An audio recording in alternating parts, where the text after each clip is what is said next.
Salut, c'est Fabrice Julien et dans cette vidéo, je vais répondre à une question reçue sur Instagram. Que faire et comment faire avec les mecs needy?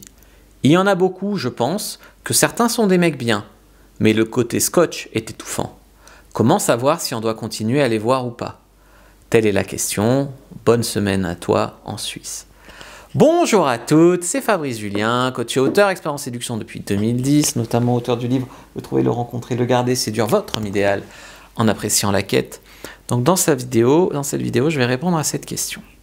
Alors, c'est une bonne idée de question. La réponse n'est pas tout à fait simple, il y a des nuances, un contexte, j'espère que ça va aller. Je vous donne rendez-vous juste après l'intro. Mais avant de commencer, je vous offre un guide gratuit sur la séduction ainsi qu'une série de conseils gratuits eux aussi par email. Pour les recevoir, si vous êtes intéressé, c'est très simple. Cliquez sur le premier lien dans la description de la vidéo. Si vous êtes motivé, vous le trouverez. Abonnez-vous et activez la cloche parce que si vous ne le faites pas, YouTube ne vous préviendra pas à la sortie des prochaines vidéos et vous allez rater des pépites. Mettez un like pour me faire savoir que vous pensez que cette vidéo est utile et pour que j'en fasse d'autres comme ça ou sur ce thème-là. Si vous pensez que ce contenu est utile, partagez-le en public ou en privé, je comprendrai. Vous pouvez aussi me laisser un commentaire, je les lis tous et j'y répondrai avec grand plaisir. Alors, est-ce qu'on pourrait tomber sur un mec ayant un potentiel de prince charmant ou d'homme plaisant ou d'homme sexy ou d'homme avec qui faire ta vie? Est-ce qu'un mec peut être needy? Ah, oui, il y a des mecs needy qui peuvent avoir du potentiel. Ça, c'est important. Tout comme il y a des femmes needy qui peuvent avoir du potentiel. J'ai expliqué dans une précédente vidéo que quand c'est la bonne personne pour toi, eh bien, tu peux accepter quelques petites erreurs, on va dire. Par exemple, si c'est la femme de ta vie, que tu as un gros crush dessus, que sur plein de plans elle te plaît, si elle est un peu étouffante, tu vas pas la dégager pour ça.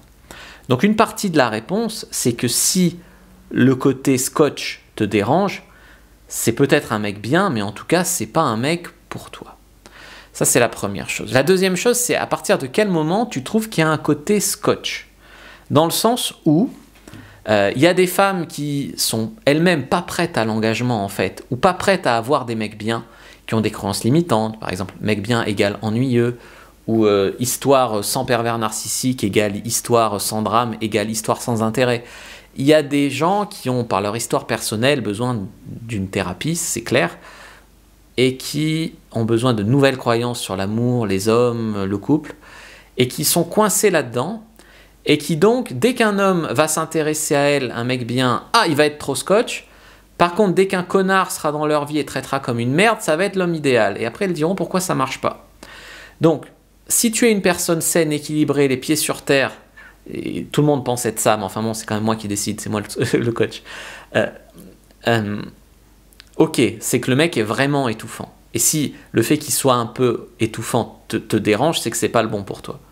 Si tu es vite étouffé par ce genre de mec et que par contre tu aimes les histoires avec des drames, des trucs compliqués, puis que comme ça après en plus tu peux te plaindre que t'as personne et que ça marche pas, là c'est toi qui dois travailler sur toi. Maintenant, pour répondre à la question, est-ce qu'il y a des mecs bien qui sont un peu needy? Oui, parce qu'il y a plein de mecs bien que j'ai en coaching pour hommes qui ont du mal à faire des rencontres avec des femmes. Parce que la société aujourd'hui fait que d'un côté les femmes disent « Ah, on est trop harcelés, on nous emmerde, on nous... » Voilà, et puis d'un autre côté, les hommes disent « J'arrive pas à rencontrer des femmes. » Donc, c'est compliqué. Donc effectivement, un homme rencontrant peu de femmes et ayant peu d'options, s'il n'a aucune formation de séduction, par exemple, à moi, je veux dire, eh ben, il peut vite, par son enthousiasme, être needy. Bien sûr, il faut qu'il fasse preuve d'intelligence sociale, il faut qu'il soit pas, dépasse pas les limites, qu'il soit pas intrusif, oppressant, tout ça, bien évidemment. Mais il peut être un peu needy du fait que tu lui plais et qu'il a peu d'autres choix. Et dans ce cas-là, c'est quand même un peu flatteur que l'homme soit needy pour toi. Parce que ça veut dire, bon, si c'est juste parce qu'il n'a pas d'autres options, non, c'est désespéré, et du coup, non. Mais si ça veut dire que tu lui plais vraiment, c'est flatteur.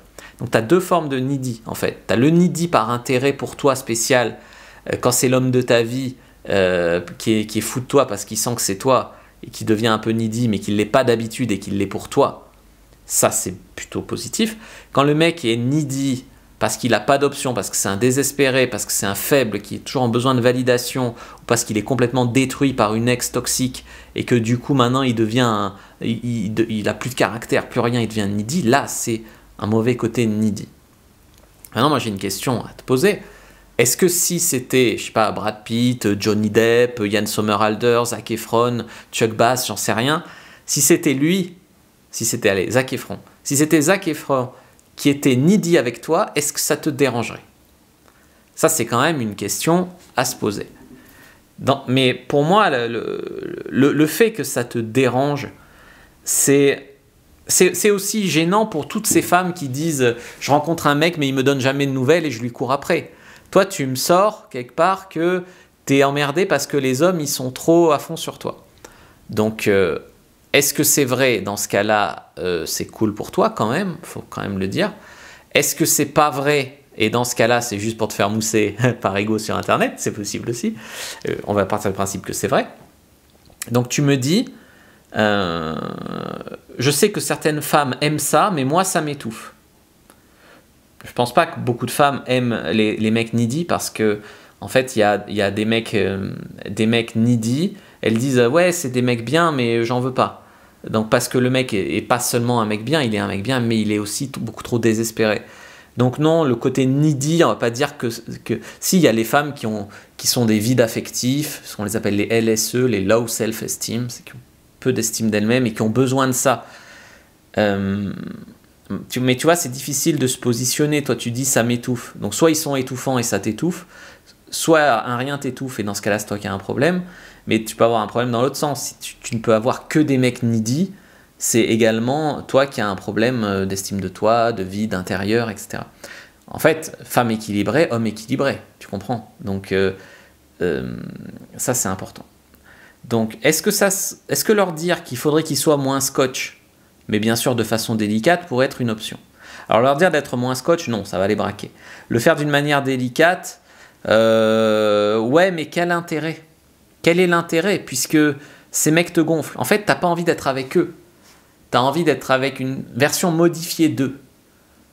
Donc, voilà mes réponses. Travaille sur toi si tu penses que tu es étouffé par tout le monde et tout le temps pour un rien. Non, c'est toi qui as à travailler sur toi. Si c'est pas le cas et que tu es une fille déjà bien centrée, dégage-les parce que soit ceux qui s'en battent trop les couilles de toi, soit ceux qui sont trop needy, tu les dégages et tu trouves un mec qui est centré également. Voilà. Effectivement, elle me dit needy dans la phase de séduction, beaucoup le sont, bonne soirée. Me parler en mode maître Yoda, c'est une manière de m'attendrir, ça. En fait, comme j'ai dit, c'est un bon sujet, mais il faut voir ce qu'il y a derrière cette neediness. Est-ce que c'est que tu lui plais beaucoup, ou est-ce que c'est juste un mec qui a une mauvaise estime de lui, qui n'a pas d'option, qui est très seul, qui est machin. Et même parmi les mecs très seuls et qui ont une mauvaise estime d'eux, est-ce qu'il n'y a pas peut-être un mec pour toi? Bon, tu vas me dire, je vaux mieux que ça, c'est clair. Mais il y a des filles qui valent pas mieux que ça, donc c'est quand même des mecs qui peuvent aller avec certaines femmes. Même si je voudrais que personne soit needy, bien évidemment, ou que personne soit snobé et sorte avec des connards. C'était une question difficile, et je fais appel à la communauté, c'est-à-dire à vous. Oui, toi là, toi. Est-ce que tu peux me donner la réponse que tu aurais donnée à cette personne? Donc, elle s'appelle Belle. J'espère qu'elle est belle. Ça veut m'envoyer une photo, c'est cool. Est-ce que tu peux dire ce que tu aurais répondu à Belle?